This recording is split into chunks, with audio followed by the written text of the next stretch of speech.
Hey, what's up, folks? It's Sunday. This is the DFS 5-pack backup channel. Go do us a big favor. Hit that red button that says subscribe. We'll be on here for the foreseeable future or for a couple more days.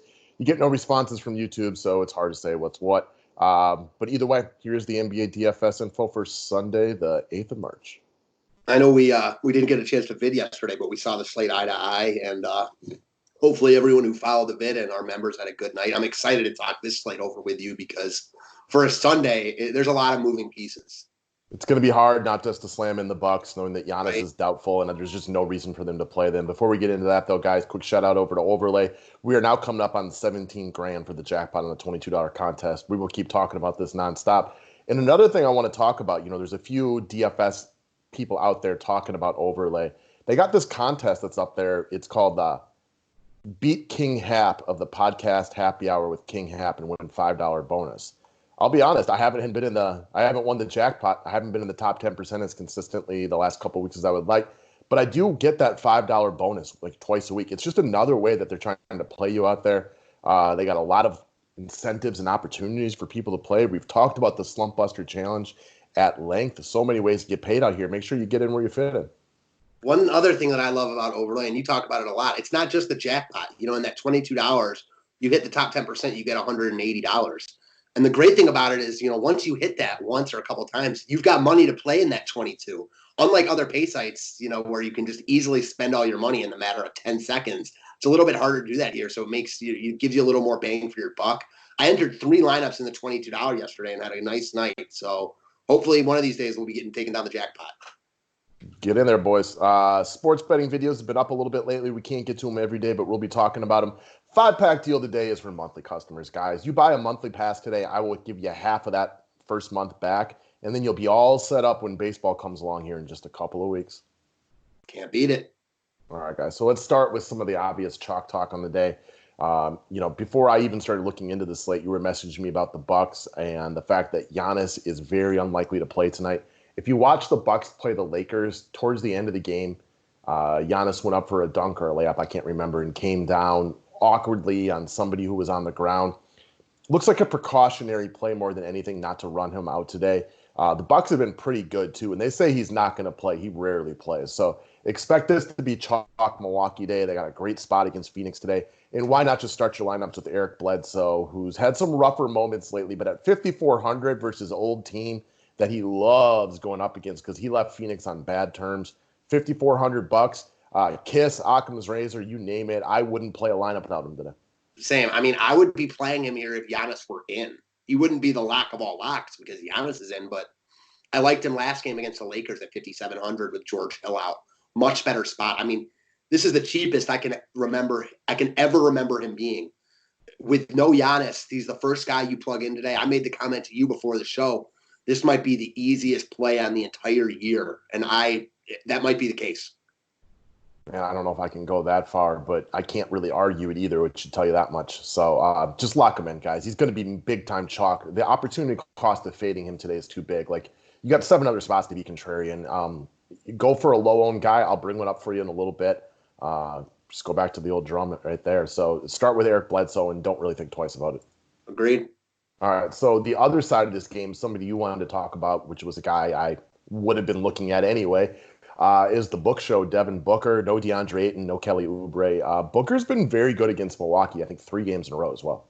Yeah, saw this game earlier in the year. Booker had a really nice game, and that was with Ayton, who also played really well that game. And the Suns getting beaten by almost 20 points. Mm-hmm. No Giannis means this game should be a little more competitive.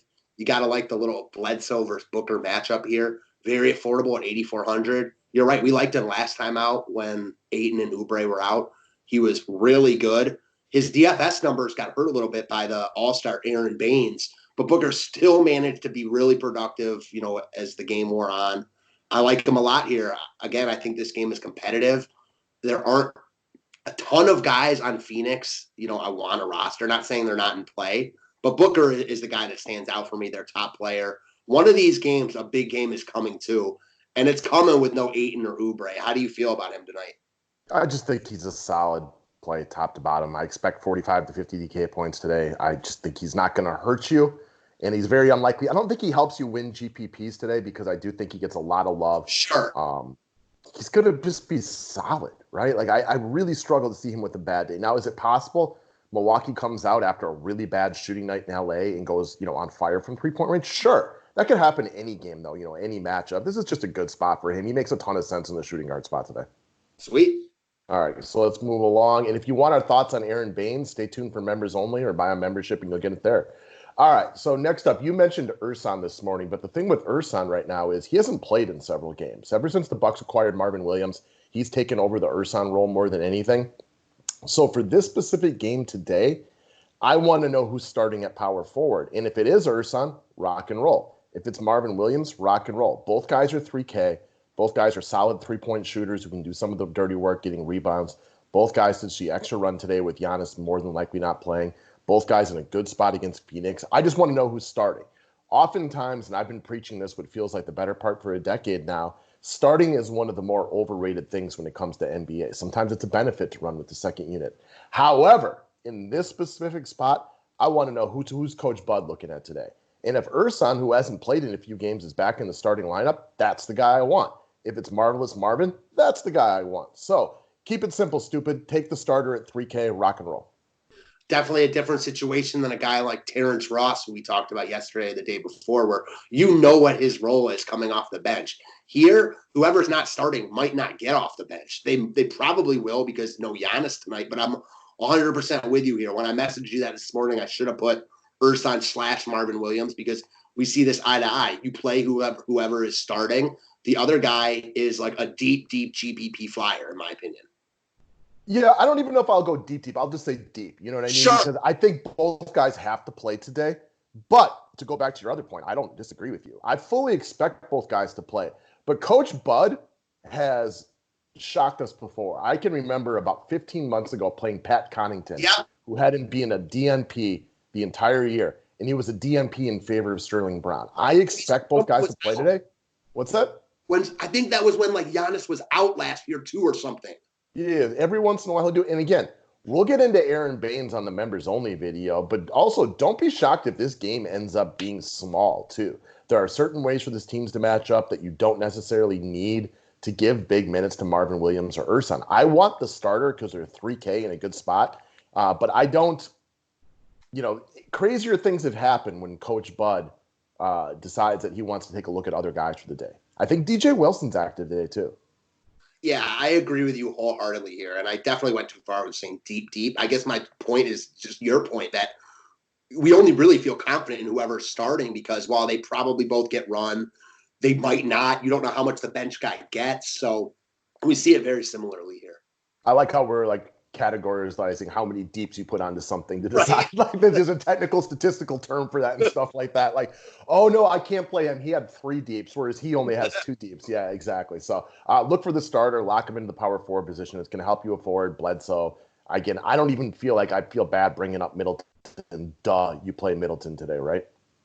I mean, he's 6,500. Like, yeah.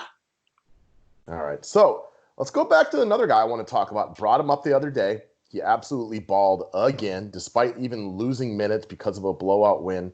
Right now, Kristaps Porzingis is just flat out on another level. He is, over the past few weeks, without looking it up, I'm willing to bet the best point per minute DFS player in the NBA right now.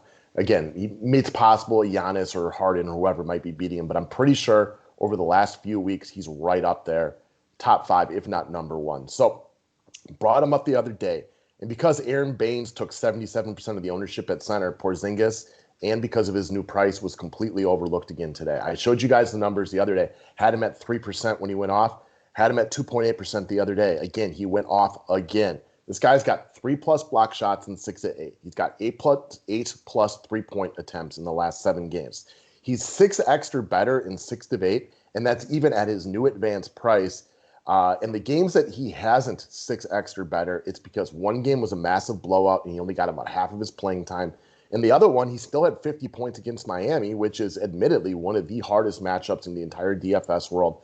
He's still getting overlooked every single day because of his center eligibility only being there and because of his new price tag. People aren't buying him. I've heard you refer to this a lot, talking about guys they don't do what DFS rewards. Porzingis does with DFS rewards. He jacks up 3-point shots. He's got a really good teammate in Luka who eats up a lot of the defensive attention. He blocks shots like a madman. He's playing with a ton of confidence right now, and you're getting him at low ownership. This guy is absolutely balling.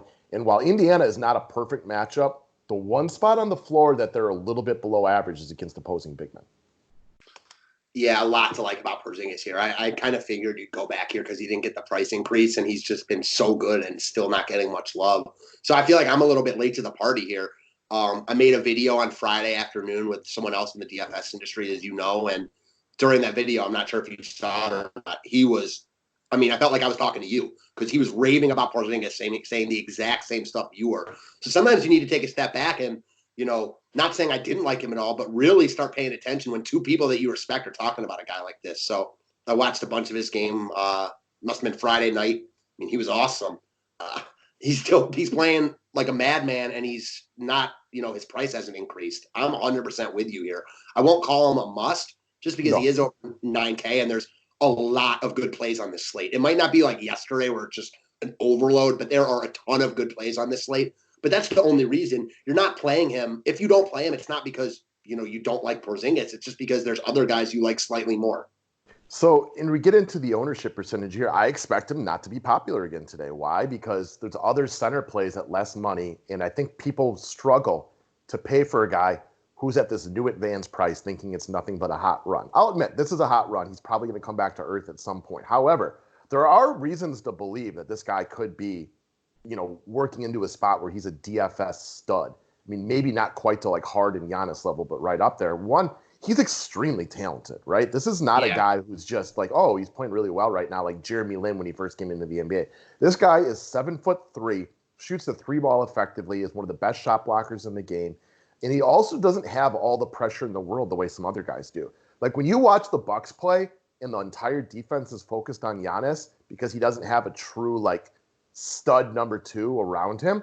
Well, guess what? Porzingis isn't even the best player on his team probably because that's going to be Luka Doncic. So he is free to not just deal with double teams all day long. Not saying the defense doesn't look for him, but when Luka's your running mate, like you can't just eat all the defensive attention. Also, again, he does the things people reward, and because of the center eligibility, people struggle to get here. This is why he's always like 3% right now. I think the main point, and I love it, is like he just does what DK rewards. You talk about it. There might not be a better, combination in the league of a guy who blocks shots, makes threes. Everything that DK rewards, Porzingis does. So I'm 100% with you here.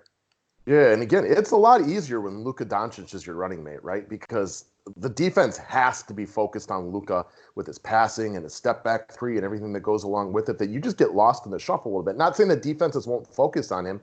He's also like 12 feet tall, so he can just get up and get a shot off against anybody that's not Manu Bol. Yeah, and it's not like he is this. He's playing really well right now. But as you said earlier, like this isn't like, oh my God, where did this come from? He was a top 10 pick by the Knicks. He was their best player for a while. This is kind of what people thought he would turn into. Yeah, he's a freakish talent. It's just when you're this tall and can shoot it this well, you're very difficult to defend. It's all it is. All right. So, all right, guys, that's what we got for today. Thanks for watching. Have a good day. Thanks, guys.